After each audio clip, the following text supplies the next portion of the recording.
चले। Classroom communication process जो है वो कोल एंड चैन ने एक मॉडल दिया था जिसका नाम उन्होंने क्लासरूम कम्युनिकेशन मॉडल कहा था। ठीक है, कोल एंड चैन ये नाम जो है ये इंपॉर्टेंट है। इन्होंने क्लासरूम कम्युनिकेशन मॉडल दिया और उन्होंने प्रोसेसेस बताए कि क्या क्या प्रोसेस होता है क्लासरूम में कम्युनिकेशन का। इन्होंने कहा कि टू वे कम्युनिकेशन जो होता है ना, जिसमें कि फीडबैक भी होता है, एक तरफ से जो मैसेज जा रहा है दूसरी तरफ से फीडबैक आ रहा है, वो हमारे क्लासरूम के कम्युनिकेशन के लिए बहुत ही इम्पोर्टेंट पार्ट है। ठीक है, कोल एंड चैन कहते हैं कि टीचिंग एंड लर्निंग प्रोसेस में कम्युनिकेशन एक बहुत ही अहम हिस्सा है। It is an integral part of any teaching and learning process. फिर वो कहते हैं कि क्लासरूम कम्युनिकेशन जो है उसको बहुत से फैक्टर्स इन्फ्लुएंस करते हैं। ठीक है, बहुत से अनासिर हैं जो कम्युनिकेशन को क्लासरूम में इन्फ्लुएंस करते हैं। वो है टीचर, स्टूडेंट, मैसेज। मैसेज यानी कि टीचर या स्टूडेंट एक दूसरे से क्या बात कर रहे हैं, वो कंटेंट जो है वो जुमला जो है वो मैसेज हो गया। उसके बाद instructional methods and media. Instructional methods में क्या क्या चीजें आती हैं, जैसे कि आपका लेक्चर जो है, लेक्चर देना, जैसे अभी मैं आपको पढ़ा रही हूँ, ये एक मेथड हुआ। या प्रेजेंटेशन का इस्तेमाल करना, वो एक मेथड हुआ। डिमॉन्स्ट्रेशन यानी प्रैक्टिकल करके चीजों को दिखाना, वो एक मेथड हुआ। वर्कशॉप होता है, ये सारी चीजें इंस्ट्रक्शनल मेथड होती हैं। तो ये भी एक फैक्टर्स हैं कि इंस्ट्रक्शनल मेथड। और मीडिया क्या है? मीडिया होता है, मीडिया की तीन किस्में होती हैं, विजुअल मीडिया, ऑडियो मीडिया और ऑडियो विजुअल मीडिया। ठीक है, विजुअल मीडिया में होता है जैसे फोटोज होते हैं, ग्राफ वगैरह होते हैं, किसी चीज का प्रैक्टिकल करके दिखाना, ये सारी चीजें किसी चीज के प्रैक्टिकल की अगर वीडियो वगैरह हो, क्लिप्स हो, वो सब विजुअल मीडिया के अंदर आती है। ऑडियो मीडिया में क्या होता है, अगर कोई किसी चीज की रिकॉर्डिंग हो, आवाज हो, वॉइस हो, तो वो ऑडियो मीडिया कहलाती है। और ऑडियो विजुअल मीडिया में होगा कोई भी आपका टिपिकल वीडियो जो होता है जिसमें कि तस्वीर भी होती है और आवाज भी होती है। तो ये एक फैक्टर हो गया इंस्ट्रक्शनल मेथड एंड मीडिया। और फिर क्या फैक्टर है कि लर्निंग एनवायरनमेंट। लर्निंग एनवायरनमेंट यानी क्लासरूम का एनवायरनमेंट जो हुआ वो। तो उन्होंने teacher, student, message, instructional method and media and learning environment, ये पांच फैक्टर्स बताए हैं। ठीक है। कोल एंड चैन कहते हैं कि प्रोसेस ऑफ कम्युनिकेशन जो होता है क्लासरूम में, उसके 5 स्टेजेस होते हैं। ठीक है, 5 स्टेजेस। ये क्या है कि सबसे पहले तो जो है वही बात है जो कम्युनिकेशन में भी है कि फॉर्मुलेशन ऑफ मैसेज होता है आपका, फिर उसकी जो है इनकोडिंग होती है, और फिर उसको ट्रांसमिट किया जाता है चैनल के थ्रू, और जो आपका रिसीवर है उसको डिकोड करता है या इंटरप्रेट करता है, और फिर जो है ये क्या, फीडबैक देता है ना। अब उसके बाद क्या होता है कि रिसीवर जो यहाँ पे है वो सेंडर बन जाता है। मान लें कि टीचर ने कोई सवाल किया है, अब पहले स्टूडेंट ने सवाल सुना है तो वो रिसीवर है, अब वो जवाब देंगे तो वो सेंडर है। अब ये भी उसी प्रोसेस को रिपीट करेंगे कि पहले फॉर्मुलेशन, फिर इनकोडिंग, फिर ट्रांसमिशन, और फिर टीचर जो है वो डिकोड या इंटरप्रेट करेगा। ठीक है, एक जो चीज उन्होंने ऐड की वो है नॉइज। नॉइज का क्या मतलब होता है? शोर। तो उन्होंने कहा कि हमारे क्लासरूम के कम्युनिकेशन में नॉइज भी एक कंपोनेंट होता है। ठीक है, अब हम आगे जो है ये सारे 5 स्टेजेस जो हैं इनकी कैरेक्टरिस्टिक्स क्या क्या होती हैं उसको डिस्कस करेंगे। तो सबसे पहले है कि फॉर्मुलेशन ऑफ मैसेज। तो एक कम्युनिकेशन का सक्सेस इस बात पर मुनहसर करता है कि बात को कैसे कहा जा रहा है और क्या कहा जा रहा है। ठीक है, तो इन्होंने कहा कि सबसे पहले हमारा कम्युनिकेशन जो होता है वो एक आइडिया से स्टार्ट होता है, जिसको ट्रांसफर किया जाता है, ट्रांसमिट किया जाता है ऑडियंस को। और मकसद ये होता है कि ऑडियंस की तरफ से जो है एक पॉजिटिव रिस्पांस मिले। ठीक है, उसके बाद ये है कि मैसेज जो है वो आपका रिटर्न भी हो सकता है, जेस्चर भी हो सकता है, मूवमेंट्स भी हो सकते हैं, यानी वर्बल और नॉन वर्बल हो सकता है। फिर उन्होंने कहा कि इफेक्टिव कम्युनिकेशन के लिए कम्युनिकेशन स्किल्स की जरूरत है। और जो एक गुड कम्युनिकेटर होगा उसमें क्या क्या खासियत होंगी कि उसके अंदर होगा वो सोचने की सलाहियत होगी, वो अपने ख्यालात को जो है ऑर्गेनाइज कर सकता है जल्दी जल्दी, ताकि उसको सही तरीके से बयान किया जा सके। और वो खुद को जो है अच्छे से एक्सप्रेस कर सकता है, अपने ख्यालात का इजहार जो है वो सही तरीके से करता है। ठीक है, ये गुड कम्युनिकेटर की उन्होंने सलाहियत के बारे में बताया है। अब टीचर की अगर हम बात करें, तो टीचर का क्या मकसद होना चाहिए कि वो अपने आइडिया को पहले कंसेप्चुअलाइज करे, यानी कि उसके दिमाग में एक आइडिया है, उसको पहले कंसेप्ट में ट्रांसफॉर्म करे, कंसेप्ट में बदले, और फिर जो है उसको अल्फाज में बदले, और उनको इस तरह से अरेंज करे कि वो बच्चों की समझ में आ सके। यानी कि अगर मुझे अभी स्टेप्स बताऊंगी, मैं ऐसे जैसे तैसे नहीं बताऊंगी कि पहले पहला बता दिया, फिर चौथा बता दिया, फिर तीसरा बता दिया कि ये सारे स्टेप्स हैं। इससे क्या होगा कि जहन में जो एक खाका नहीं तैयार हो सकेगा। तो कोहेरेंट तरीके से, कोहेरेंट और मीनिंगफुल सीक्वेंस जो होता है, उस तरीके से बयान करना टीचर के लिए जरूरी है। ठीक है, तो ये उन्होंने एक बात कही कि क्लासरूम कम्युनिकेशन में मैसेज जब कंस्ट्रक्ट होता है तो उसमें कोहेरेंट और मीनिंगफुल सीक्वेंस बहुत जरूरी है टीचर के लिए, अपने जहन में रखना जब वो मैसेज को तैयार कर रहा है, जो अपनी बात वो समझाने जा रहा है तब। उसके बाद दूसरी बात है मैसेज की इनकोडिंग, यानी कि जब टीचर जो है अपनी बात को तैयार करे, इनकोड करे, तो उसका मकसद क्लियर होना चाहिए कि हम कहना क्या चाहते हैं, उसका गोल क्लियर हो, पर्पस उसका क्लियर हो। और जब वो मैसेज तैयार करे तो उस वो एक मीनिंगफुल मैसेज हो सके। अगर उसका पर्पस क्लियर नहीं होगा तो वो बातें जो है वो गिडमिड हो जाएंगी। ठीक है, साफ अल्फाज में अपनी बात का इजहार नहीं कर सकेगा। फिर उन्होंने कहा कि कम्युनिकेटर जो है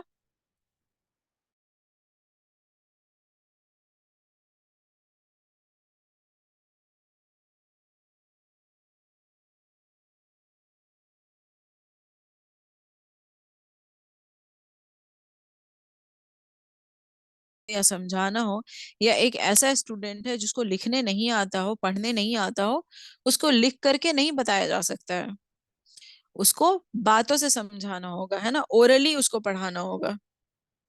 तो मैसेज इनकोडिंग में जो है हम मीडियम का भी साथ साथ ख्याल रखते हैं।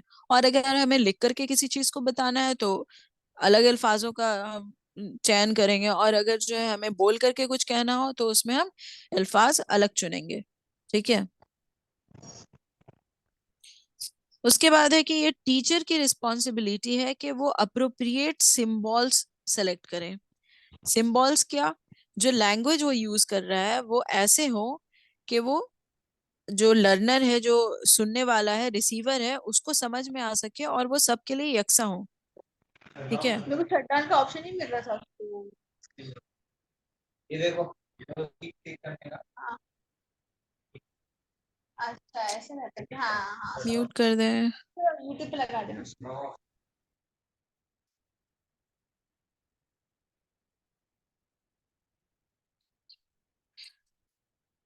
ओके, तो कह रही थी मैं ये कि सिंबल्स जो है वो ऐसे इस्तेमाल करे, लैंग्वेज ऐसे इस्तेमाल करे जो सबके लिए यकसा हो।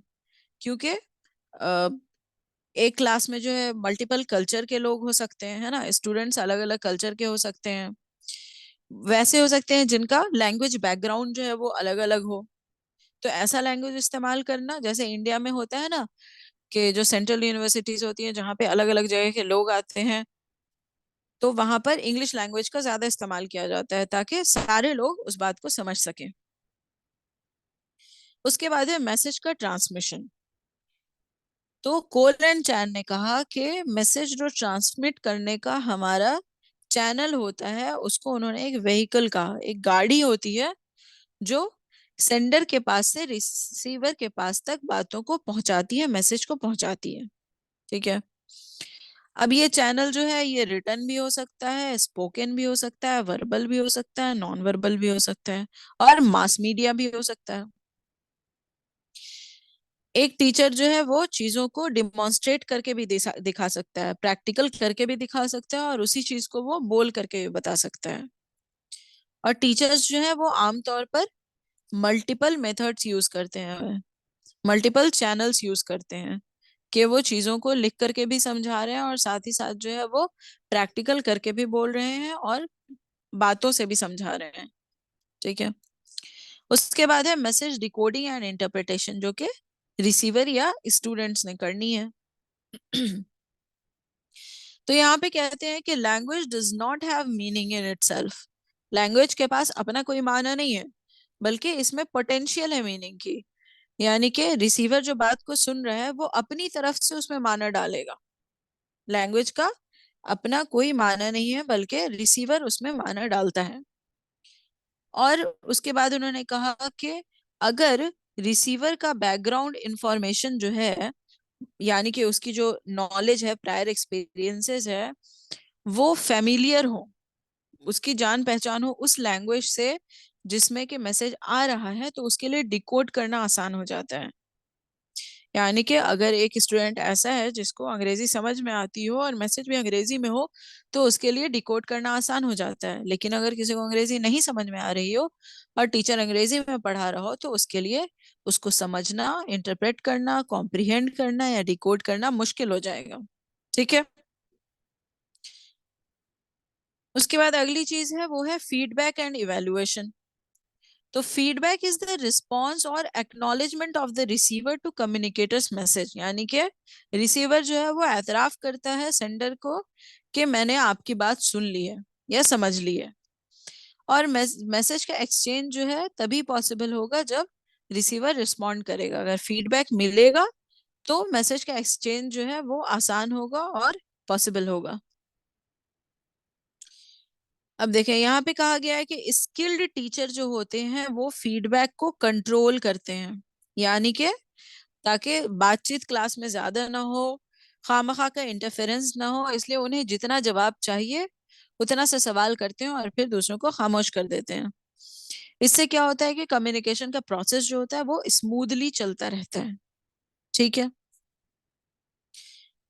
चलो, ये हो गया हमारा पांचों स्टेज हो गया। फॉर्मुलेशन ऑफ मैसेज भी हो गया, इनकोडिंग में क्या क्या बात कही ये भी हो गया, ट्रांसमिशन भी हो गया, डिकोडिंग भी हो गया और इवैल्यूएशन भी हो गया। अब बात आती है नॉइज की। ठीक है।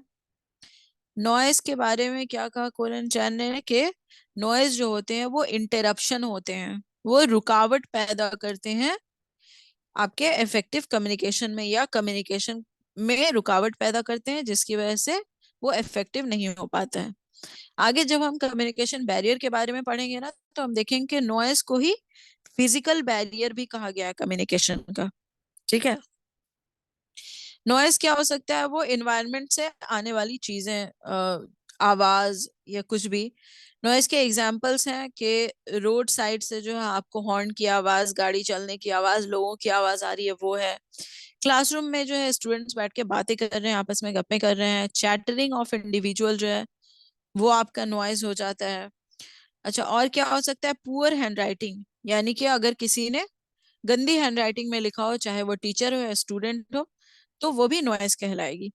हेवी एक्सेंट, यानी कि कोई मान ले कि कोई स्टूडेंट जो है जवाब देता है और वो अपने लोकल लैंग्वेज को यूज करता है या लोकल एक्सेंट को यूज करता है, तो वो दूसरे बच्चों या टीचर के लिए समझना मुश्किल हो सकती है। ठीक है। तो वो हेवी एक्सेंट की बात कही गई है। उसके बाद है सॉफ्ट स्पीच, यानी कि बहुत ही आहिस्ता या नरम लहजे में बोलना है कि सामने वाले को सुनाई ही ना दे। और क्या है इसमें? पुअरली लिट रूम, यानी कि कमरे में रोशनी जो है वो एनफ नहीं है। और इसमें क्या चीजें आ सकती हैं? टेम्परेचर इसमें आ सकता है। ठीक है। कि कमरे में गर्मी बहुत ज्यादा है या सर्दी बहुत ज्यादा है, तो वो भी हो सकता है। अच्छा, इसको फॉलोइंग कैटेगरीज में जो है नॉइज को डिवाइड कर दिया गया है। क्या क्या है वो? पहला है फिजियोलॉजिकल नॉइज। फिजियोलॉजिकल यानी वो हमारी जिस्म से जुड़ी हुई चीज है, रिलेटेड टू ह्यूमन बॉडी, इंसान के जिस्म से जुड़ी हुई चीजें जो होंगी, जैसे कि हंगर, भूख, फटीग यानी थकावट, हेडेक यानी सर दर्द, और मेडिकेशन यानी दवाइयाँ। किसी को भूख लगी हो, उसका बिल्कुल ध्यान नहीं जाएगा क्लास में क्या बातें पढ़ाई जा रही हैं। कोई थका हुआ हो, सर में दर्द हो रहा हो, या किसी के ऊपर दवाइयों का असर हो कि आज जो है आप कफ सिरप पी करके चले गए, अब क्लास में आपको सारा टाइम नींद आ रही है, तो ये चीजें क्या होगी? कि इंसान के जिस्म से रिलेटेड होंगी तो ये फिजियोलॉजिकल होगी, और फिजिकल होगा वो जो आपके इन्वायरमेंट से, आपके आसपास की जगह से रिलेटेड हो। उसमें क्या चीजें आएंगी? वही आपकी गर्मी सर्दी, रोशनी, आसपास का शोर शराबा, कमरे का वेंटिलेशन, ये सारी चीजें आपके फिजिकल नॉइज में आएंगी। तीसरा है साइकोलॉजिकल नॉइज, यानी कि इंसान के अपने जहन से रिलेटेड। इसमें लैक ऑफ मोटिवेशन आ सकता है। एक बंदा जो है वो आज उसको कोई इंटरेस्ट ही नहीं आ रहा है पढ़ाई करने में, तो क्या होगा कि वहां पे जो भी टीचर पढ़ाएगा वो बिल्कुल भी इफेक्टिव नहीं होगा, क्योंकि वो ध्यान से सुन नहीं पाएगा। और एटीट्यूड, अब ये एटीट्यूड टुवर्ड टीचर भी हो सकता है और सब्जेक्ट भी हो सकता है।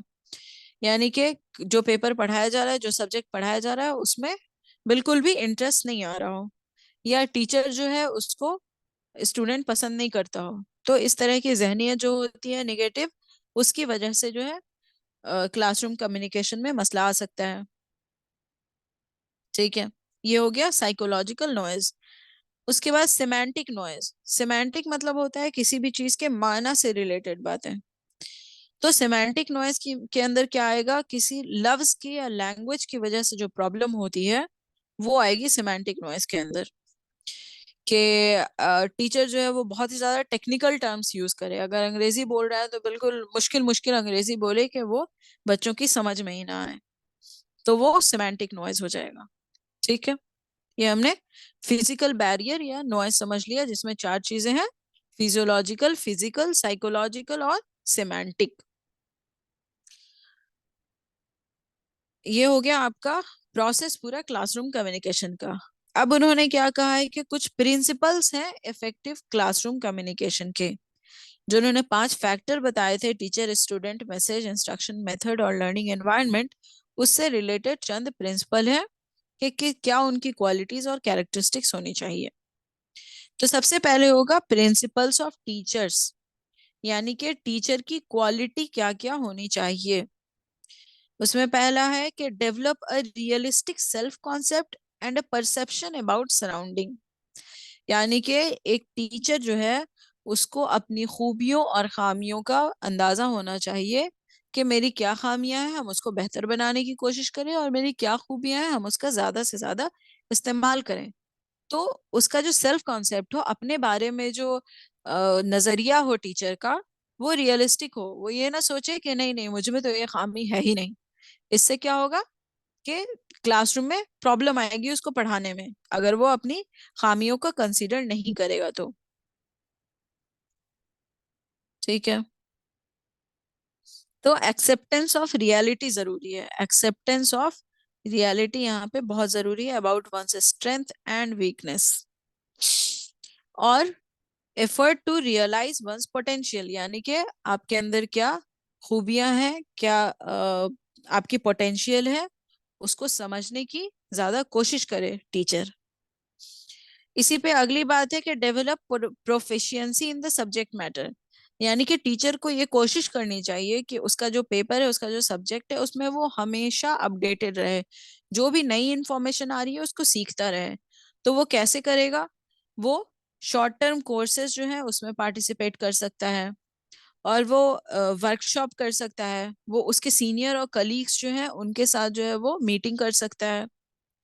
इन सारी चीजों से वो हमेशा खुद को अपडेटेड रख सकता है। इससे होगा क्या कि इससे टीचर का कॉन्फिडेंस जो है वो हमेशा बना रहेगा और अच्छा रहेगा। ठीक है, अगला है अंडरस्टैंड द लर्नर, बहुत इंपॉर्टेंट। एक टीचर जो है उसको ये बात समझने की जरूरत है कि कोई भी दो इंसान, दो शख्स एक जैसे नहीं होते हैं। तो उसी तरह लर्नर्स भी जो है कोई दो एक जैसा नहीं हो सकता है। अलग अलग लर्नर्स के नॉलेज का बैकग्राउंड अलग अलग होगा, है ना, प्रीवियस नॉलेज अलग अलग होगी, और उनके लर्निंग स्टाइल अलग होंगे, कॉग्निटिव स्टाइल अलग होंगे, मोटिवेशन एंड इंटरेस्ट अलग होगा। लर्निंग स्टाइल क्या है? कि किसी को जो है चीजें लिख करके ज्यादा याद होती हैं, किसी को रट करके ज्यादा याद होती हैं, किसी को समझ करके ज्यादा याद रहती हैं। कॉग्निटिव स्टाइल क्या होगा? कि समझने का तरीका, किसी को लेक्चर से ज्यादा समझ में आता है, किसी को प्रैक्टिकल से ज्यादा समझ में आता है, किसी को तस्वीरें और ग्राफ वगैरह दिखा दो तो उससे ज्यादा समझ में आता है। तो टीचर को ये समझने की जरूरत है कि अलग अलग लर्नर्स की अलग अलग जरूरत है। ठीक है। चौथा है कि डेवलप इफेक्टिव कम्युनिकेशन स्किल, यानी कि जो वर्बल और नॉन वर्बल कम्युनिकेशन स्किल्स होते हैं ना, उसको सीखे टीचर। और वो हमेशा फीडबैक के लिए ओपन रहे। फीडबैक किससे? कलीग से हो सकता है, सीनियर से हो सकता है, और स्टूडेंट से हो सकता है। वो ऑफेंड ना हो कि किसी ने अगर कहा कि आपने फलाना चीज जो है और बेहतर तरीके से करनी चाहिए, तो इसको वो एक्सेप्ट करे। ठीक है। पांचवा है कि knowledge about pedagogy and andragogy. Pedagogy and andragogy, ये क्या होती है?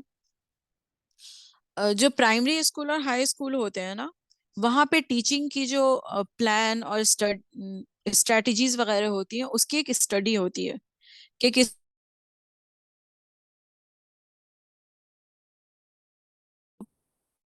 उनका सिलेबस किस किस किस होना चाहिए, डिफिकल्टी लेवल का पढ़ाना चाहिए। तो इन सब की जो स्टडी होती है उसको कहते हैं पेडागोगी। और यही स्टडी अगर कॉलेज लेवल और यूनिवर्सिटी लेवल के बच्चों की जाए तो वो एंड्रागोजी कहलाती है। ठीक है। बीएड और एमएड वगैरह होते हैं ना, जो एजुकेशन के डिग्रीज होती हैं, उसमें ये सारी चीजें बहुत ही डिटेल में पढ़ाते हैं। तो इसकी जो है नॉलेज होनी चाहिए टीचर को। उसके बाद जो है अडॉप्ट अ फ्लेक्सिबल अप्रोच, यानी कि जो पढ़ाने का तरीका इस्तेमाल कर रहा है टीचर, वो फ्लेक्सिबल होना चाहिए। अगर कभी जरूरत है, कभी सारे बच्चे जो है थके हुए हैं, क्लास में लास्ट पीरियड है, किसी का ध्यान नहीं है पढ़ने में, तो उसको लेक्चर देने के बजाय जो है प्रैक्टिकल करके उस क्लास में पढ़ाए, है ना। तो जरूरत के हिसाब से इंस्ट्रक्शन मेथड को जो है वो मॉडिफाई करे as per the needs of the students.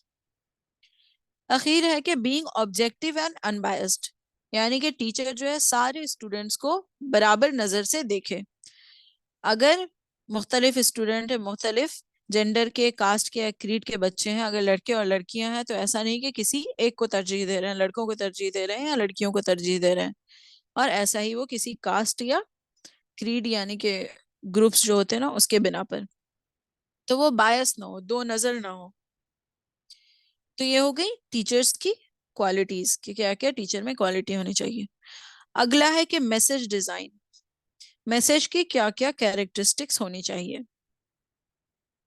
अब इसमें क्या है? पहला है कि मैसेज आपका क्लियर हो और स्पेसिफाइड ऑब्जेक्टिव हो, यानी कि आपका गोल और आपका मकसद जो है मैसेज का, वो बिल्कुल क्लियर होना चाहिए। इसके लिए इन्होंने 5 क्राइटेरिया दिया है, जिसका ये उन्होंने निमोनिक बनाया है, स्मार्ट, SMART। इसका क्या मतलब हुआ कि आपका मैसेज जो है वो स्पेसिफिक हो, आपने अपना गोल बिल्कुल तय रखना है, ऑब्जेक्टिव आपका बिल्कुल क्लियर होना चाहिए। तो आपका इससे क्या होगा? मैसेज मखसूस होगा, स्पेसिफिक जो कहना है वही कहना है, इधर उधर की बात घुमा के नहीं कहनी है। दूसरा है कि मेजरेबल हो। तीसरा है कि अचीवेबल हो, यानी जिसको हासिल किया जा सके। रियलिस्टिक हो, यानी कि हकीकत पर मबनी हो। टाइम फ्रेम्ड हो, यानी कि आप इस बात को तय रखें कि किस मैसेज को कब भेजना है। ठीक है। ये हो गया आपका क्लियर एंड स्पेसिफाइड ऑब्जेक्टिव। दूसरा है कि रेलिवेंट टू द ऑब्जेक्टिव, आपका मैसेज जो है वो आपके ऑब्जेक्टिव के रेलिवेंट हो, जो जिस टॉपिक पे आपने पढ़ाना है, आपकी बातें भी उसी टॉपिक से रिलेटेड होनी चाहिए, उसी से मुताल्लिक होनी चाहिए। तीसरा है प्रॉपरली सीक्वेंस्ड। अब देखें, इन्होंने कहा कि आप जो पढ़ाएंगे उसका जो कंटेंट होगा सब्जेक्ट का, उसको आपने तरतीब देना है इस पैमाने पर। ये इन्होंने पैरामीटर बताया, पैमाना बताया है, जिसके मुताबिक कंटेंट को तरतीब देना है। वो क्या है कि सिंपल टू कॉम्प्लेक्स, यानी कि पहले आसान चीजें बताइए और फिर जो है मुश्किल और पेचीदा चीजों को पढ़ाइए। यानी कि इजी टू डिफिकल्ट। क्या है? कंक्रीट टू एब्स्ट्रैक्ट, पहले जो है जो हकीकी चीजें हैं, फैक्ट वाली बात है, उसको पहले आप बता दें, फिर जो है कयास पर मबनी चीजें जो है उसके बाद बताएं। उसी तरह फिर नोन टू अननोन और ऑब्जर्वेशन टू रीजनिंग, पहले वैसी चीजों को बता दें जिसको ऑब्जर्व किया जा सकता है, फिर वैसी चीजों को बताएं जो रीजन या दलील पर मबनी होती है। रीजनिंग को ही इस्तदलाल कहते हैं ना। कोई बताए इस बात को? उसके बाद है चौथा क्या है कि use language comprehendable to the learners. यानी कि आपने लैंग्वेज ऐसा इस्तेमाल करना है जो कि आपके लर्नर्स को समझ में आए। यानी कि लैंग्वेज आपका सिंपल भी होना चाहिए, उसमें टेक्निकल वर्ड्स ना हो, और साथ ही साथ वैसा होना चाहिए जो आपके लर्नर्स को समझ में आता हो। और चूंकि ये क्लासरूम कम्युनिकेशन की बात हो रही है, तो स्टूडेंट भी वैसे ही लैंग्वेज इस्तेमाल करें जो कि टीचर के समझ में आए। पांचवा है कि यूज अप्रोप्रिएट सिंबल, कि आपने सिंबल्स वैसे इस्तेमाल करने हैं जो सबको समझ में आए, स्टैंडर्डाइज्ड हो, यानी सबके लिए एक जैसा हो। छठा है इंक्लूड रेलिवेंट एक्सरसाइजेस। एक्सरसाइजेस से मुराद है यहाँ पे मश्क का। ठीक है, मश्क करते हैं ना किसी भी चीज को सीखने के बाद, तो आप जो है वो करवा एक्सरसाइज करवाएं लर्नर से। इससे क्या होगा कि लर्नर इन्वॉल्व रहेंगे लर्निंग में, वो मुलव्विस रहेंगे उसमें, और अलग अलग डिफिकल्टी लेवल का उन्हें एक्सरसाइज दें, ताकि वो एप्लीकेशन जो है अपने नॉलेज का उसको वो सीख सके कि अभी जो हमने सीखा है उसको हम कहाँ कहाँ पे अप्लाई कर सकते हैं। उसके बाद सातवां है कि make generous use of examples and non examples, यानी कि आप जो एग्जाम्पल यूज करें वो अपनी डेली लाइफ से करें, जिससे कि लर्नर जो है रिलेट कर सके ज्यादा से ज्यादा। ठीक है, तो ये सारे हो गए कि मैसेज का कंटेंट, कंटेंट फॉर्मेशन जो हो उसकी क्या क्या कैरेक्टरिस्टिक हो। अगला जो है वो कि आपका इंस्ट्रक्शनल मेथड और मीडिया को जब आप सेलेक्ट कर रहे हो तो किन किन चीजों का ध्यान रखें। चले इसे देखेंगे कि इसमें पहला है कि select relevant and appropriate methods and media. क्या आपने रेलिवेंट मेथड यूज करना है, जैसा आपका सब्जेक्ट है, जैसा कंटेंट है उस हिसाब से। अगर आप साइंस पढ़ा रहे हैं तो आप उसमें प्रैक्टिकल करके दिखाएंगे, अगर आप लिटरेचर पढ़ा रहे हैं तो आप उसमें बुलेट पॉइंट्स बना करके समझाएंगे।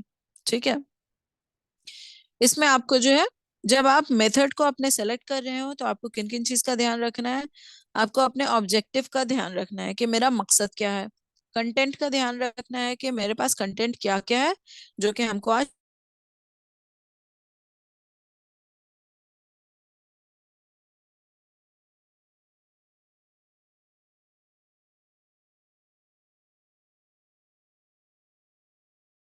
हम पहली दूसरी तीसरी क्लास आ रहे हैं, तो हम जो है मुकम्मल तौर पे लेक्चर नहीं देंगे उन्हें, हम चीजों का पिक्चर बना के समझाएंगे, उसको लिख करके समझाएंगे, है ना। उसके बाद अगला है कि use variety of methods and media, बहुत सारे किस्म इस्तेमाल करें। वही कि जब आप लेक्चर दे रहे हैं तो बीच बीच में जो आप पिक्चर्स वगैरह डायग्राम वगैरह भी उन्हें दिखाएं चीजों को समझाने के लिए, और प्रैक्टिकल करके भी दिखाएं। इससे न सिर्फ उन्हें समझ में आएगी चीजें ज्यादा, बल्कि इससे मोनोटोनी अवॉइड होगी, यानी कि बोरियत नहीं होगी क्लास में। तीसरा है कि यूज गुड क्वालिटी मीडिया। अगर आप किताब पढ़ा रहे हैं तो उसकी किताब का प्रिंट जो है वो अच्छा हो, और किताब बिल्कुल उसके पन्ने वगैरह जो अच्छे हो। अगर आप वीडियोस दिखा रहे हैं उन्हें तो वीडियो विजिबल हो, ब्लर ना हो, धुंधली ना हो चीजें। अगर आप ऑडियो सुना रहे हैं तो आवाज उसमें क्लियर हो। चौथा है कि integrate media in teaching learning, यानी कि ये कह रहे हैं कि जब आप पढ़ाते हैं तो उसमें मीडिया को भी इंक्लूड कीजिए। और क्या कीजिए कि अगर आपने जो है एक वीडियो से पढ़ाया है तो उसके बाद उस पर डिस्कशन कीजिए कि हमने क्या क्या चीजें अभी देखी हैं, और उनका असेसमेंट लीजिए। एक बार जो है टेस्ट ले लीजिए स्टूडेंट का कि उन्होंने जो देखा उस चीज को समझा भी है या नहीं। तो ये हो गया इंस्ट्रक्शनल मेथड का प्रिंसिपल। उसके बाद है कि principles for creating conducive learning environment, यानी कि एक साजगार लर्निंग एनवायरनमेंट को बनाने में किन किन चीजों का ध्यान रखना है। अब लर्निंग एनवायरनमेंट से मुराद यहाँ पे क्लास के अंदर का एनवायरनमेंट है। इसमें पहला है कि क्लास जो है वो आपका ओवर क्राउडेड नहीं होना चाहिए, बिल्कुल भीड़ भाड़ ना हो कि भाई क्लास में इस छोर से उस छोर तक बच्चे भरे हुए हैं और अब टीचर जो है किसी एक लर्नर पे ध्यान दे ही नहीं पा रहा है। तो स्टूडेंट और टीचर का एक प्रॉपर रेशियो होना चाहिए।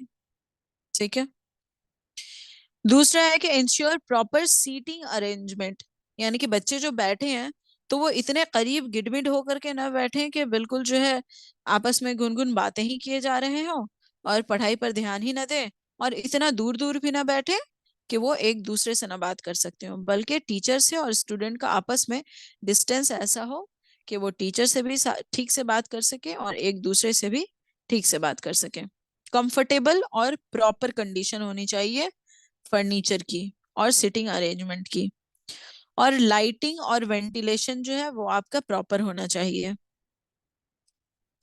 तीसरा है कि building rapport with the student.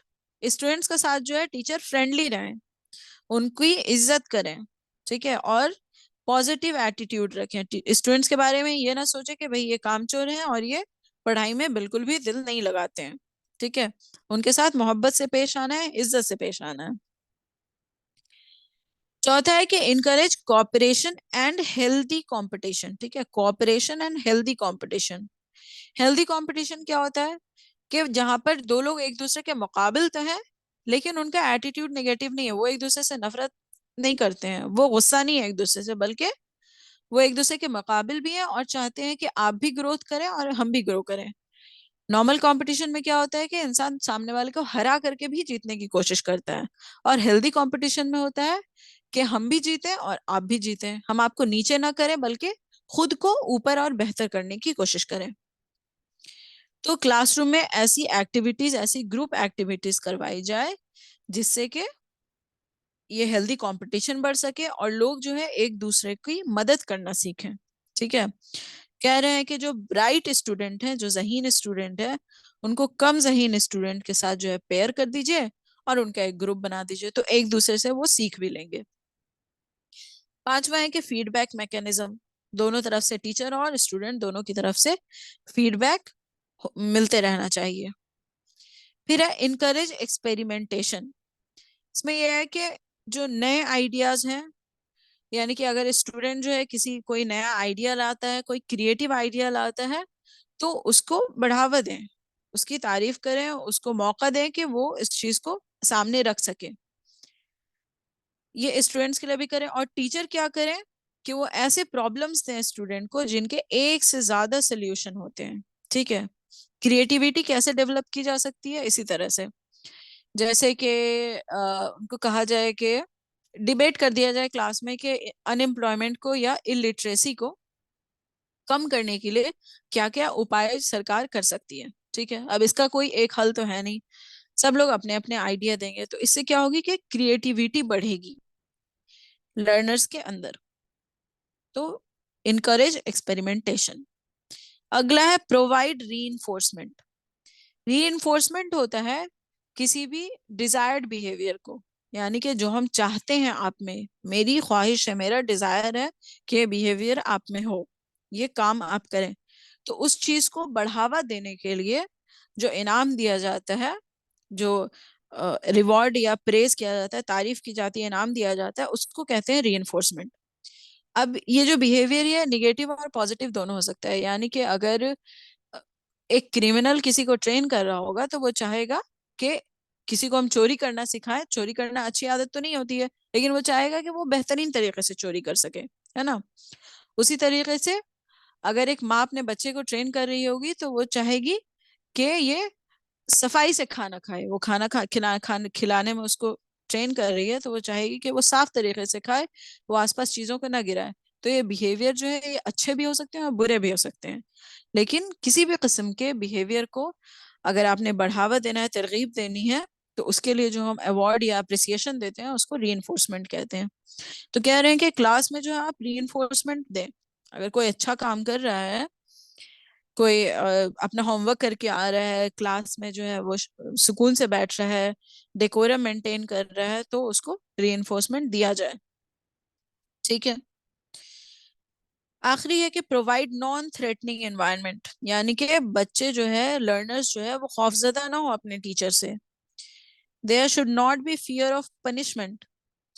और क्या करें इसको अवॉइड करने के लिए कि अगर आपने कोई टेस्ट लेना है, कोई होमवर्क देना है, असाइनमेंट देना है, तो उसके लिए आप पहले से स्टूडेंट को इन्फॉर्म कर दें कि हमने कल आपका टेस्ट लेना है, ताकि वो हमेशा हमेशा इस खौफ में न रहे कि न जाने किस दिन हमसे टेस्ट ले लिया जाए, न जाने किस दिन हमारी कॉपी चेक कर ली जाए, ठीक है। तो ये सारे हो गया किस चीज के बारे में, लर्निंग एनवायरनमेंट के प्रिंसिपल्स हो गए। तो ये हमारे इफेक्टिव क्लासरूम कम्युनिकेशन के प्रिंसिपल हो गए मुकम्मल। किसी को इसमें कोई बात कहनी है, कोई बात नहीं समझ आई है?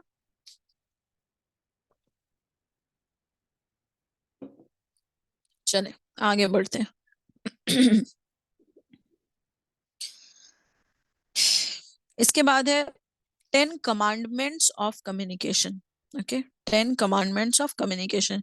कमांडमेंट होता है अहकाम, हुक्म जो होता है किसी भी काम को करने के लिए, वो होता है कमांडमेंट। क्या है ये 10 कमांडमेंट्स? ये हम पहले भी पढ़ चुके हैं, इसको एक बार देख लेते हैं। कि क्लैरिफाई आइडिया बिफोर कम्युनिकेशन, बात करने से पहले आप अपना मकसद जो है उसको साफ कर लें कि आपने कहना क्या है। Examine the true purpose of communication, वही बात है कि आप जो है अपना मकसद जो है ठीक से देख लें कि वो हम कम्युनिकेट कर पा रहे हैं या नहीं। Take the entire environment into consideration, यानी कंटेक्स्ट का ख्याल रखें, जिसको बोल रहे हैं उसके, जिस हालत में बोला जा रहा है उसका।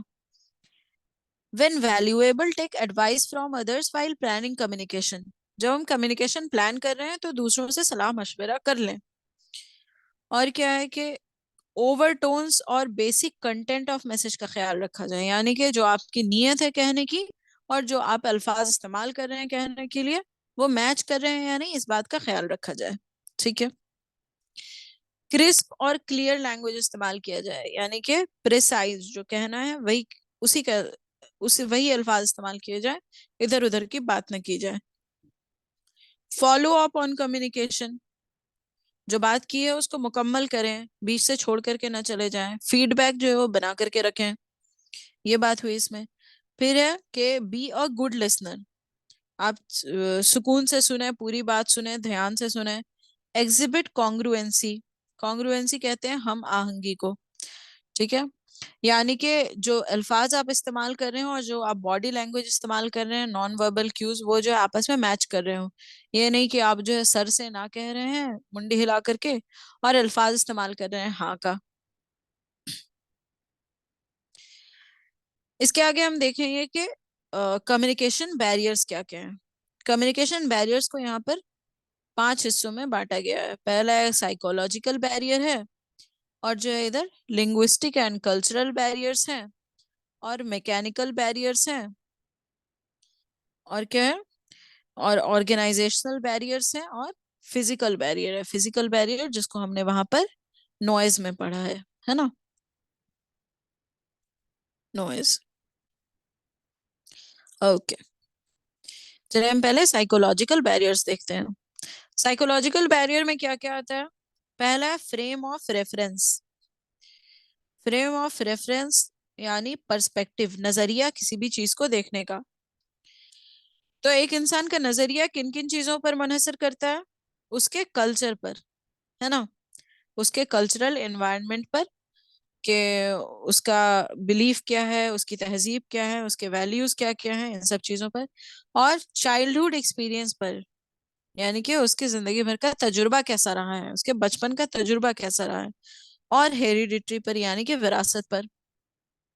इन सब चीजों पर एक शख्स का नजरिया, फ्रेम ऑफ रेफरेंस जो है वो मुनहसर करता है।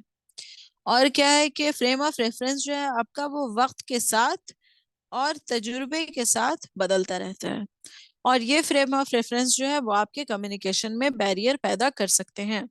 आपका नजरिया किसी भी बात को लेकर के मुख्तलिफ हो सकता है, और कहने वाले का कुछ और हो सकता है नजरिया।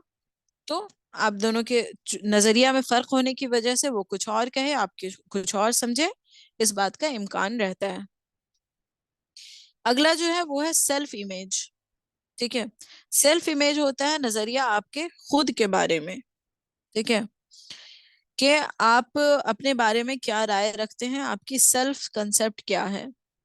इसमें क्या मसला होता है कि अगर कोई शख्स जो है आपके सेल्फ कंसेप्ट से रिलेटेड कोई बात कह रहा हो, ऐसी बात कह रहा हो जो आपका जो अपने बारे में नजरिया है उससे मिलती जुलती हो, तो उसको तो आप कबूल कर लेते हैं, और जो उसके खिलाफ हो उसको आप जो है रिजेक्ट कर देते हैं। ठीक है, तो इसकी वजह से कम्युनिकेशन में मसला हो सकता है। अगला जो है वो है स्टीरियोटाइपिंग। स्टीरियोटाइप हमने आपको बताया था कि किसी भी ग्रुप के बारे में जो है एक आम नजरिया रखना, जनरलाइज ओपिनियन रखना, कि जैसे हमने कहा था कि तमाम लड़कियों को तमाम लड़कियों के बारे में ये सोचना कि उन्हें ड्राइविंग जो है अच्छी नहीं आती है। तो ये स्टीरियोटाइप हुआ जेंडर को लेकर के। ठीक है। अब स्टीरियोटाइप की वजह से भी आपके कम्युनिकेशन बैरियर हो सकते हैं। अगला जो है वो है फील्ड ऑफ एक्सपीरियंस। यानी कि अगर रिसीवर और सेंडर का फील्ड ऑफ एक्सपीरियंस सेम ना हो, उनकी जिंदगी का तजुर्बा जो है वो एक जैसा ना हो, तो कम्युनिकेशन में मसला हो सकता है। या नॉलेज उनका एक जैसा नहीं हो। जैसे कि यहाँ पे एग्जाम्पल में दिया हुआ है कि एक टीचर मान लें साइंस का है और वो किसी लिटरेचर के बच्चे को कोई कंसेप्ट पढ़ाने के लिए आया है। अब अगर वो एग्जाम्पल सारे अपने साइंस के उठा उठा कर देगा, तो क्या लिटरेचर के बच्चे उससे रिलेट कर पाएंगे? नहीं कर पाएंगे, है ना। तो क्या होगा कि साइंस के टीचर का और लिटरेचर के स्टूडेंट्स का फील्ड ऑफ एक्सपीरियंस अलग अलग है। इस वजह से उनके दरमियान में कम्युनिकेशन इफेक्टिवली नहीं हो पा रही है। उसके बाद है कॉग्निटिव डेसोनेंस। भाई कॉग्निटिव डेसोनेंस क्या होता है? एक शख्स का जो है किसी भी चीज को लेकर के पहले से जो है एक ओपिनियन हो। ठीक है। अब कोई दूसरा शख्स आए जो उसके ओपिनियन के खिलाफ जो है कोई बात कह रहा है। ठीक है। एक दूसरा शख्स है, उसका ओपिनियन जो है इस शख्स के खिलाफ है और इसने इसको बात कही। तो अब इस दो मुख्तलिफ ओपिनियन को लेकर के उस शख्स के अंदर जो तनाव या कॉन्फ्लिक्ट पैदा होगा ना उसकी सोच में, उसको कहते हैं हम कॉग्निटिव डिसोनेंस। जैसे कि एग्जाम्पल के तौर पर हम ये ले लें कि एक शख्स है जो कि स्मोकिंग करता है, सिगरेट पीता है। ठीक है। अब वो एडवर्टीजमेंट देखता है या वो सिगरेट के डब्बे को देखता है, उस पे लिखा होता है कि स्मोकिंग जो है वो आपकी सेहत के लिए नुकसानदेह है। तो अब इस मैसेज को पढ़ करके उसके जहन में क्या हो रहा है? कॉन्फ्लिक्ट या तनाव आ रहा है कि उसका जो पहले से एक ओपिनियन है, पहले से एक यकीन है, ये उसके खिलाफ बात है। तो इसकी वजह से जो उसके जहन में तनाव या कॉन्फ्लिक्ट आ रहा है, उसको हम कहते हैं कॉग्निटिव डिसोनेंस। ठीक है। तो इसकी वजह से कम्युनिकेशन में बैरियर हो रहा है कि जो चीज जो है आपके ओपिनियन के खिलाफ होगी, आपके सोच के खिलाफ होगी, आप उसको कबूल ही नहीं करेंगे, क्योंकि उसकी वजह से आपके अंदर कॉन्फ्लिक्ट पैदा हो रहा है। उसके बाद अगला जो है वो है डिफेंसिव एंड फियर। यानी कि रिसीवर सेंडर की तरफ या सेंडर रिसीवर से डरता हो, तो क्या होगा कि वो अ, ठीक से इधर कम्युनिकेट नहीं कर पाएगा, या फिर जो सामने से कहा जा रहा है उसका ठीक से फीडबैक नहीं दे पाएगा। तो इसकी वजह से जो कम्युनिकेशन में मसला हो। डिफेंसिवनेस का क्या मतलब हुआ? कि आप बात बात पर जो है खुद को डिफेंड करने के लिए खड़े हो जाएं, आप अपने आप को जस्टिफाई करने लगे कि नहीं नहीं मेरा ही बात सही है, आपका व्यू पॉइंट गलत है, मेरा नजरिया सही है। तो ये हुआ डिफेंसिवनेस। इसकी वजह से भी मसला पैदा हो सकता है। उसके बाद है सेलेक्टिव परसेप्शन। देखिए सेलेक्टिव परसेप्शन का लफ्जी माना ये हो गया कि आपके आसपास बहुत तरह की आवाज है। अभी सड़क पे आवाज हो रही होगी, घड़ी टिक टिक कर रही होगी, कहीं पानी गिर रहा होगा, और मैं भी बोल रही हूँ, आप मेरी बात भी सुन रहे हैं। तो आप उन सारी चीजों को इग्नोर करके आपने पूरा फोकस और अटेंशन इस वक्त क्लास पे दिया हुआ है। ये आपका सेलेक्टिव परसेप्शन है, आपने चुना है इसको परसीव करने के लिए। ठीक है। ये किस तरह से नुकसानदेह हो सकता है? इसको कहते हैं आई नो इट सिंड्रोम। मान ले कि आपको ये लगे कि कोई बात जो है हमको पहले से ही मालूम है। ठीक है। अब सामने वाला शख्स जो है उसमें कोई एक नई इंफॉर्मेशन ऐड करके आपको सुना रहा है। घर में कोई मामला हुआ है, आपको आधा मालूम है, आपको लगता है कि आपको पूरा मालूम है। आपकी बहन आई है आपको पूरा किस्सा सुनाने, आपने आधी बात सुनी, यानी जो पहले से आपको मालूम था वो आपने सुना, और आपने कहा नहीं नहीं मुझे तो सब मालूम है। ठीक है। तो क्या हुआ कि बात वहां पे अधूरी रह गई, कम्युनिकेशन का मकसद पूरा ही नहीं हो सका। ठीक है। ये हो गया आपका सिलेक्टिव परसेप्शन। उसके बाद है फिल्टरिंग। फिल्टरिंग कहते हैं छन्ना होता है ना, छन्ने को कहते हैं फिल्टर। तो एक रिसीवर जो है वो अपने दिमाग के फिल्टर से बात को सुने। यही सारी बातें जो होती हैं कि जो उसके ओपिनियन के मुताबिक हो या जो उसकी जरूरत की बात हो उतनी ही सुने, बाकी बात को वो इग्नोर कर दे, तो वो फिल्टरिंग होता है। और यही चीज सेंडर के साथ भी होती है कि वो पूरी बात को कम्युनिकेट ना करे, बल्कि जो उसके जहन में जो है किसी चीज को लेकर के पॉजिटिव है निगेटिव एटीट्यूड है, तो जो अपने ओपिनियन को सपोर्ट कर रहा है उतनी बात बोला, और जो अपने ओपिनियन को नहीं सपोर्ट कर रहा है उतनी सी बात जो है रख लिया, पूरी बात को कम्युनिकेट नहीं किया। तो वहां पर भी जो है कम्युनिकेशन इनफेक्टिव हो जाएगा। ये हो गया आपका सारा साइकोलॉजिकल बैरियर्स। उसके बाद आते हैं आपके लिंग्विस्टिक या कल्चरल बैरियर्स। ठीक है,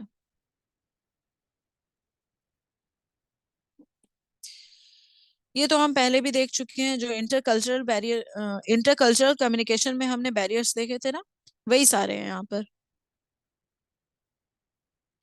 अ, उनमें क्या क्या है, पहले हैं आपके सिमेंटिक बैरियर, यानी कि जब आप दो डिफरेंट कल्चर के लोग डिफरेंट लैंग्वेज यूज करते हैं, तो वहां पर जो मसला होता है, अब एक ही लफ्ज का मतलब एक कल्चर के लिए अलग हो सकता है, दूसरे कल्चर के लिए अलग हो सकता है। एक जुबान में एक ही लफ्ज का मतलब मुख्तलिफ होगा, दूसरे जुबान में मुख्तलिफ होगा।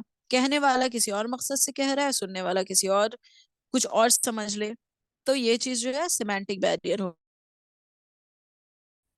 फिर जो ये हाई कंटेक्स्ट लो कंटेक्स्ट, याद होगा आप लोगों को।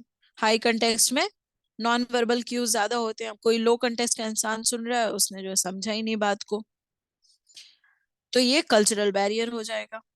फिर जो है क्रॉस कल्चरल कम्युनिकेशन, यानी कि दो कल्चर जब बात कर रहे हो तो उसकी वजह से जो भी बैरियर्स होते हैं। अगला जो है वो है मैकेनिकल बैरियर। मैकेनिकल बैरियर जो होता है, जो हम मैसेज को कन्वे करने के लिए चैनल इसका इस्तेमाल कर रहे हैं ना, उसकी वजह से जो मसला होगा, ठीक है, उसे हम कहेंगे मैकेनिकल बैरियर। इसमें देखते हैं channel noise. Channel noise is a technical term use for such mechanical barrier. तो मैकेनिकल बैरियर को हम चैनल नॉइज भी कह सकते हैं, क्योंकि ये चैनल की वजह से हो रहा है। टेक्नोलॉजिकल बैरियर जो होती है वो इसी के अंदर आती है। टेक्नोलॉजिकल बैरियर हो गया आपकी टेक्नोलॉजिकल डिवाइस से रिलेटेड, यानी कि अगर आप ईमेल कर रहे हैं तो आप कॉल पे बात कर रहे हैं, नेटवर्क में मसला हो गया, सामने वाला सुन नहीं सका। अभी हम क्लास कर रहे हैं, नेटवर्क में मसला हो गया, ये स्क्रीन शेयरिंग ये रुक जाए, मेरी आवाज कट जाए। ठीक है, आप टीवी देख रहे हैं, टीवी पे स्क्रीन जो है आपका वो साफ ना हो, वो झिरझिरा सा जाए। तो ये सारी चीजें टेक्नोलॉजिकल बैरियर होंगी चैनल नॉइज में। लैंग्वेज, अगर लैंग्वेज की वजह से हो रहा है, क्योंकि लैंग्वेज जो है वो हमारा चैनल है। मोटिव की वजह से हो रहा है, किसी शख्स के बिलीफ की वजह से जो है कोई प्रॉब्लम हो रहा है, तो वो चैनल नॉइस के अंदर आ जाएगा। अब देखें मैकेनिकल बैरियर्स एक ऑर्गेनाइजेशन में क्या क्या हो सकते हैं, यानी कि एक ऑर्गेनाइजेशन में चैनल की वजह से क्या क्या कम्युनिकेशन में मसला आ सकता है। तो लैंग्वेज है, ठीक है, कि अलग अलग एक ऑर्गेनाइजेशन में बहुत सारे लैंग्वेज के लोग होते हैं, बहुत सारे लैंग्वेज बोलने वाले लोग होते हैं, तो इसकी वजह से जो उनके बीच कम्युनिकेशन में मसला हो सकता है। परसेप्चुअल बायस जो है दूसरा मसला हो सकता है। परसेप्चुअल बायस क्या होता है, इसके अंदर आता है stereotyping, projection, self fulfilling prophecy, और इस किस्म की दूसरी चीजें। बायस कहते हैं, bias बता दे।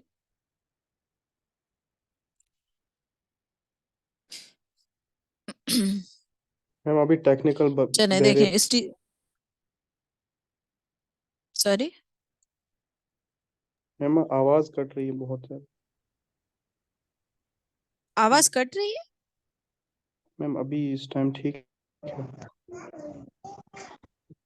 अच्छा, आपकी तरफ से हो सकता है नेटवर्क का मसला हो, क्योंकि आपकी आवाज भी जो है वो थोड़ी कट कट के ही आ रही है, आप जो बोल रहे हैं। ठीक है, अब बाद में रिकॉर्डिंग में साफ साफ देख लीजिएगा। चलें हम देखते हैं, स्टीरियोटाइप में आपको बता चुकी हूँ कि एक जनरलाइज्ड ओपिनियन होता है किसी के बारे में। प्रोजेक्शन क्या होता है, यानी कि आपकी अपनी जो नियत है वो दूसरों पर थोपना। जो हम कहते हैं ना कि बचपन में कहते थे ना कि जो झूठ बोलता है वही दूसरों को झूठा समझता है, जो चोर होता है वही दूसरों को चोर समझता है। तो वो प्रोजेक्शन के एग्जाम्पल्स थे। ठीक है, कि आप जैसा खुद को समझ रहे हैं वैसा ही दूसरों को भी, आप खुद जैसे हैं, जैसे आपकी जहनियत है, दूसरों को भी आप वैसा ही समझ रहे हैं। सेल्फ फुलफिलिंग प्रोफेसी क्या होती है कि आपका प्रोफेसी का मतलब होता है पेशन गोई। ठीक है, मान ले कि आपका जो है एक बिलीफ है।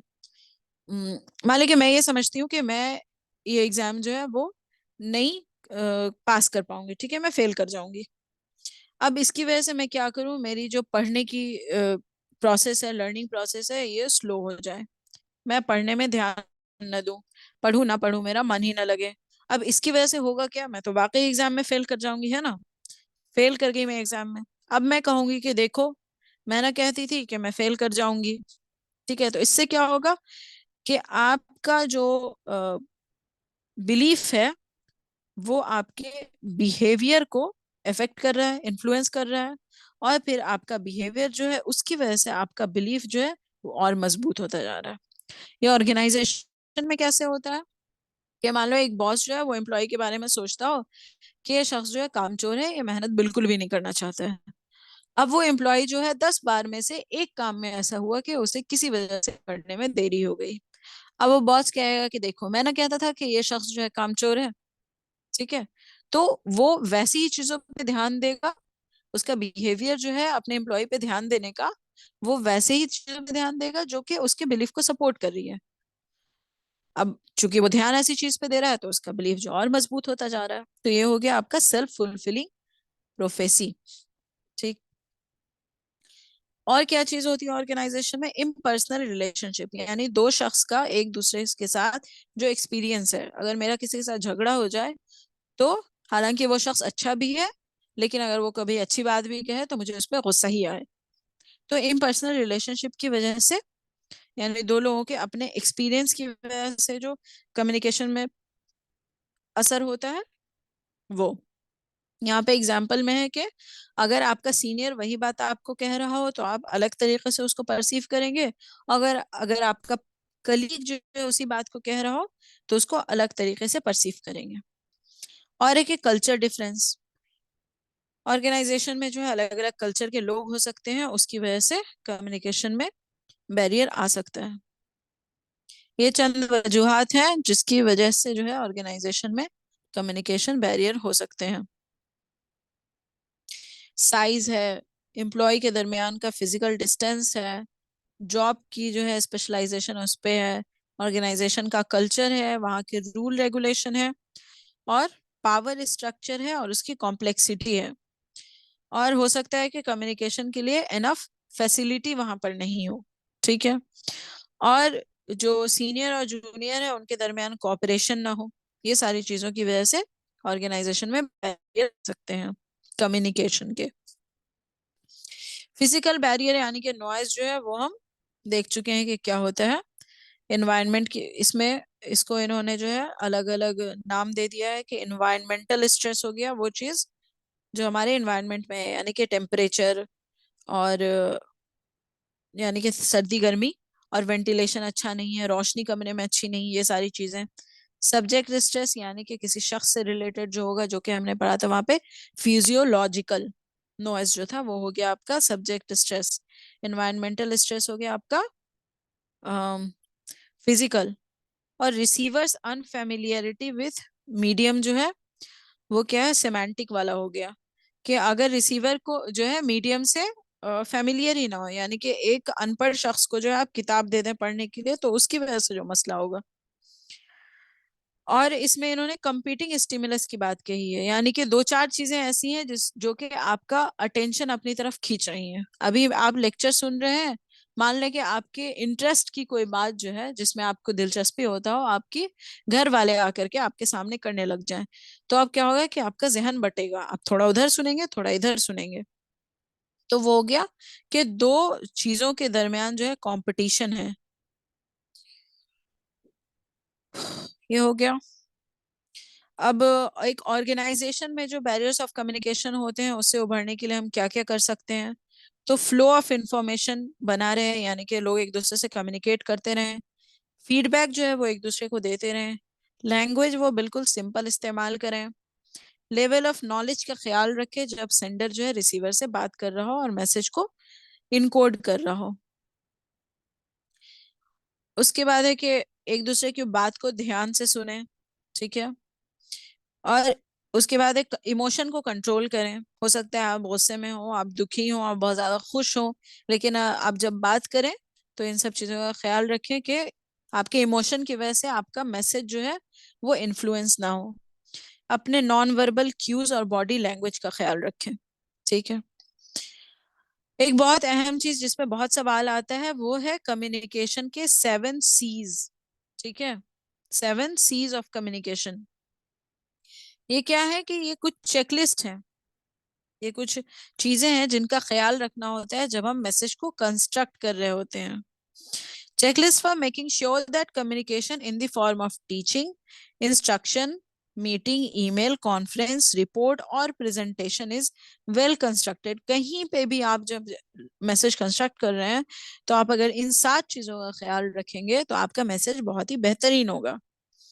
इसमें अव्वल है क्लियर, यानी कि आपका गोल क्लियर हो। ठीक है, कि मेरा ऑब्जेक्टिव जो है वो क्लियर हो कि मुझे कहना क्या है। उसके बाद जो है कंसाइज, यानी कि अपनी बात को मुख्तसर रखें, कम अल्फाज में अपनी पूरी बात को कह दें। ये नहीं कि बात अधूरी छोड़ दें, लेकिन कम अल्फाज का इस्तेमाल करें, कहानी ना बुने हर बात के लिए। उसके बाद है कंक्रीट, यानी कि ठोस बात बोलें, प्रिसाइज बोलें। ऐसे अल्फाज ना बोलें, ऐसे जुमले ना बोलें जिसका सामने वाले को मतलब ही ना समझ में आए और वो कहे कि भाई कहना क्या चाहते हो, साफ साफ बोलो, सीधी बात में बोलो, घुमा फिरा करके चीज को ना बोलो। ये हो गया आपका कंक्रीट। फिर है करेक्ट। करेक्ट यानी कि आप ग्रामेटिकली करेक्ट बोलें, आपका ग्रामर जो हो वो सही हो। ठीक है। क्योंकि अगर मैं ये कहूं कि शाइस्ता पानी पीने गया था तो आपको समझ ही में नहीं आएगा कि शाइस्ता लड़की है या लड़का। उसके बाद पांचवा है कि कोहेरेंट। कोहेरेंट का मतलब होता है मरबूत, यानी कि आपकी बात जो है वो आपके टॉपिक से, आपके ऑब्जेक्टिव, आपके गोल से मुताल्लिक हो, रेलिवेंट हो, और आपकी बात लॉजिकल हो। और क्या कि आपको अपनी बात को तरतीब में बोलना है। मैंने पहले भी आपको कहा ना कि पढ़ाते वक्त टीचर जो है बात को तरतीब में बोले। पहले जब स्टेजेस या स्टेप्स पढ़ा रहा हो तो 1 2 3 4 एक स्टेप पढ़ा करके किसी दूसरे टॉपिक पे ना समझाने लगे। अभी मैं क्लासरूम कम्युनिकेशन बताते बताते आपको बताने लग जाऊं कि टीचिंग में क्या क्या चीजें होती हैं और किस तरह कम्युनिकेशन जो है आपका आईसीटी से रिलेटेड है, तो क्या होगा कि आपके जहन में खाका ही नहीं तैयार होगा कि क्लासरूम कम्युनिकेशन में होती क्या क्या चीजें। तो कोहेरेंट हो आपका मैसेज, बिल्कुल अपने टॉपिक से रिलेटेड। उसके बाद है कंप्लीट, अपनी बात को एक बार में मुकम्मल बोलें कि बार बार सामने वाले को सवाल ना करना पड़े। ठीक है। फॉलो अप को कम करना होता है मकसद, follow up questions, question of follow up जो है वो कम हो। ठीक है, इसको रिड्यूस करना है कि बार बार सामने से सवाल ना आए। अगर मैं कहूँ कि रात में मुझे क्लास लेना है तो मैं वक्त बताऊं, क्या पढ़ाऊंगी वो कहूँ, और किस किस को पढ़ाऊंगी वो कहूँ। सिर्फ ये ना कह के रह जाऊं कि भाई रात में आपकी क्लास होगी। आखिरी है कॉर्टियस। कॉर्टियस में क्या है कि आप रिसीवर की इज्जत करें, उससे अदब से पेश आए। ठीक है। ये 7 चीजें हैं जिनका ख्याल रख करके मैसेज अगर बनाया जाए तो कम्युनिकेशन इफेक्टिव होगी। चले, आज की क्लास में इतनी ही बात आपकी मुकम्मल हो गई कि क्लासरूम कम्युनिकेशन क्या होता है और इफेक्टिव कम्युनिकेशन में क्या क्या चीजें होती हैं और बैरियर्स क्या क्या होते हैं। ठीक है, किसी को कोई बात कहनी है?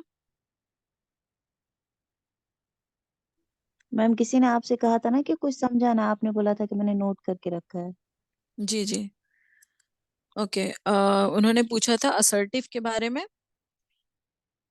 तो अगर आप सबको समझना है असर्टिव क्या है तो आप रुकें, और अगर कोई जाना चाहता है तो वो जा भी सकता है। ठीक है। असर्टिव कम्युनिकेशन जो है वो, कम्युनिकेशन जो होता है उसका स्टाइल होता है 4 किस्म का। कम्युनिकेशन में पॉजिटिव और निगेटिव स्टाइल होते हैं। एक दिन हमने एक क्वेश्चन किया था ना जिसमें था कि एक निगेटिव कम्युनिकेटर जो है वो किन किन चीजों का, क्या क्या कैरेक्टरिस्टिक्स होती हैं उसकी। तो निगेटिव और पॉजिटिव कम्युनिकेटर क्या है? निगेटिव कम्युनिकेटर जिसकी सोचने का तरीका जो है वो मनफी है। तो जब बात करेगा, जब वो कम्युनिकेट करेगा तो वो मनफी तरीके से ही करेगा। ठीक है। तो पॉजिटिव पॉजिटिव जो होता है ना कम्युनिकेटर, वो होता है असर्टिव। ठीक है। और जो निगेटिव होता है कम्युनिकेटर, वो होता है 3 किस्म का। वो आपका पैसिव होता है, और पैसिव अग्रेसिव होता है, और एक किस्म मुझे याद नहीं आ रही है, मैं आपको बाद में बता दूंगी। असर्टिव की क्वालिटी क्या होती है कि वो अपनी बात जो होता है ना साफ कहता है और सीधे अल्फाज में कहता है। मान ले कि आपको जो है किसी को इनकार करना हो, ठीक है।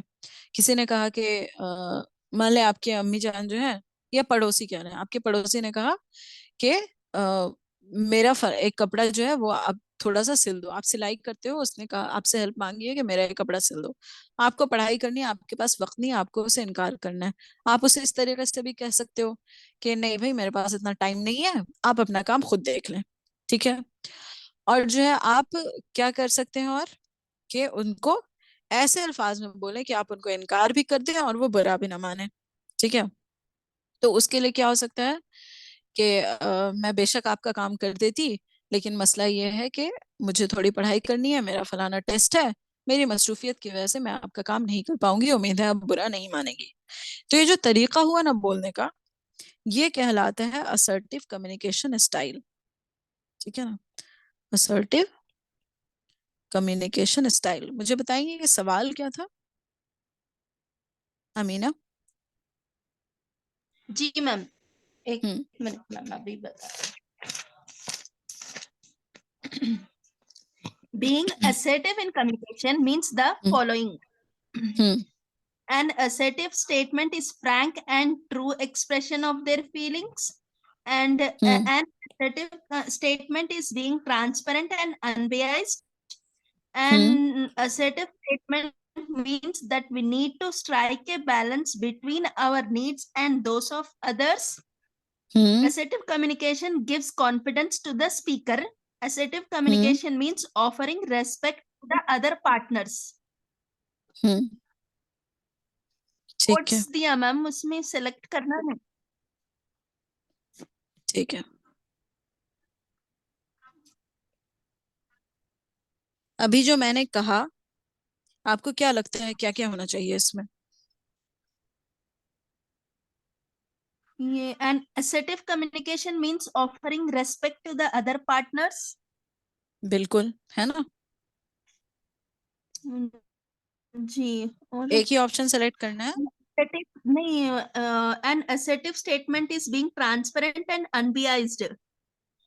बिल्कुल यही होगा। हम्म। जी। 2 है, 5 है। Assertive communication gives confidence to the speaker. Hmm. Speaker को कॉन्फिडेंस आता है, वो अपनी जी। बात को जो है, अगर आपका असर्टिव कम्युनिकेशन स्टाइल होगा तो आप अपनी बात को कॉन्फिडेंस के साथ जो है कह सकेंगे। आप झिझकेंगे नहीं कि कहीं उसको बुरा ना लग जाए मेरी बात, है ना। और क्या होगा कि बैलेंस जी between ma'am. Needs of the person himself and the one who is requesting, हाँ। कि हमने अपनी जरूरत का भी अच्छा, ख्याल ये भी रखा हो और सकता है आपकी मैम। जरूरत का भी ख्याल। हाँ हो सकता है। अच्छा जी, 2 3 4 5 है मतलब। ये तो हम्म। गलत है ना ma'am. An assertive statement is frank and true expressions. हाँ, प्रैंक नहीं होगा ना। असर्टिव प्रैंक क्या जी। होता है कि झूठा मजाक करना, है ना। जी। जी। तो ये बाकी के 4 ऑप्शन जो है वो आपका असर्टिव कम्युनिकेशन स्टाइल हो गया, है ना। जी। और किसी का जी कोई सवाल है?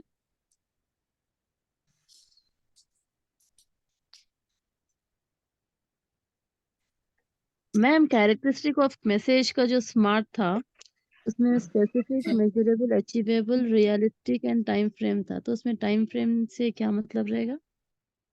अच्छा, उसमें टाइम फ्रेम कहने का मतलब ये है कि मैसेज आपको किस वक्त बोलना है। ठीक है। जैसे अभी मैंने सोच लिया कि पहले मैं जो है क्लासरूम कम्युनिकेशन की बात करूंगी, फिर बैरियर्स की बात करूंगी, और फिर इफेक्टिव कम्युनिकेशन की बात करूंगी। अब तो मैं इसी सीक्वेंस में बात करूंगी ना। मेरा टाइम फ्रेम है मेरा आज का पर्पस ये था कि मैं क्लासरूम कम्युनिकेशन, बैरियर और इफेक्टिव कम्युनिकेशन बता दूं। तो मुझे कौन सी बात कब बोलनी है, इस बात को तय करना जो होता है वो होता है आपका टाइम फ्रेम वाला पोर्शन। ठीक है, ठीक है मैसेज मैम। मेरा क्लियर होगा जब हम चीजों को सीक्वेंस में फ्रेम कर लेंगे वक्त के एतबार से भी। ठीक है, और कोई सवाल? मैम ये 24 वाला भी नहीं आया मैम थोड़ा। 24? जी, एजेंड assertion एंड रीजंस में दिया मैम ये थोड़ा। बोले। Agenda building is a collective communication process in which media, government, and the citizenry reciprocally अच्छा influence अच्छा, one another. जी, फिर रीजन में दिया एजेंडा बिल्डिंग पर presumes cognitive effects and inactive audience with less societal level effects. ये ये मतलब जब भी समझ मैं में नहीं आपको आया। मीडिया में प्रोपेगेंडा कैसे बिल्ड होता है, एजेंडा कैसे कम्युनिकेट किया जी, आपकी आवाज नहीं आ रही मैम। ही नहीं था। ठीक है, नहीं, आपकी आवाज नहीं आई मैम, कट हो गया वॉइस। अच्छा मैं कह रही हूँ कि ये आप ये कम्युनि हाँ अब आ रही है आवाज? जी जी। हेलो, आ रही है मेरी आवाज? जी हाँ, आ रही है मैम। तो जब मैं मीडिया में आपको प्रोपेगेंडा कैसे कम्युनिकेट करते हैं ये बताऊं, क्योंकि मैंने ये टॉपिक आपको पढ़ाया ही नहीं था। तो जब मैं पढ़ाऊंगी तब मैं ये पीवाईक्यू में सॉल्व करवा दूंगी। ठीक है, जी जी, ठीक है मैम। ठीक है मैम, जज़ाकल्लाह।